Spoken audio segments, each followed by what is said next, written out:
A local nonprofit has identified 200 properties with racially discriminatory language in their deeds.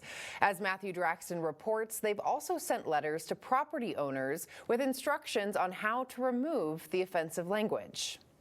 The Central Oregon Black Leaders Assembly mailed out over 180 letters on July 24th to homeowners informing them of racially biased covenants in their deeds. What a covenant actually does is basically it's kind of like a rule. It gives you rules you can do with the property.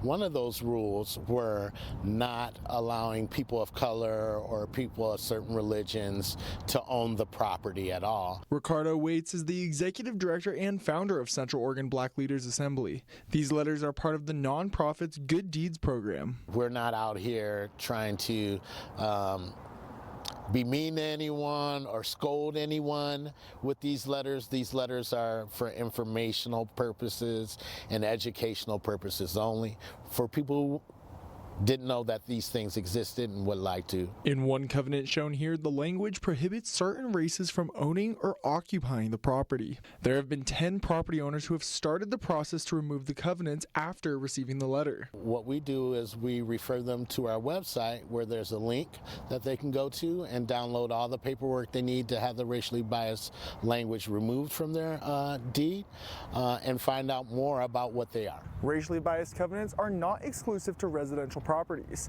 Ben Lapine Schools is an example of that, having 3 properties with racially biased covenants. One of the schools that used to be Marshall, it's now Ben Tech Academy, I believe, but it used to be called Marshall. So that's why we're here today, because I delivered their letters to them by hand. The Central Oregon Black Leaders Assembly is teaming up with the Deschutes Historical Museum to pinpoint properties within Deschutes County that have racially biased covenants. As the city of Bend is established and developments occurred, these restrictions, shape the community that we are today. They're developing an interactive map to show how these covenants impacted the city as a whole. And so our public education can help illuminate that for folks and understand their community better.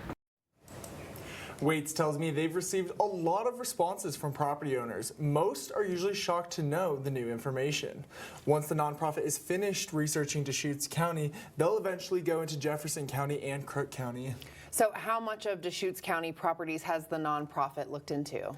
So the research conducted included 40% of Deschutes County, which they found to be about 200 properties. Wow. Well, a lot of work to be done there. Thanks, Matthew.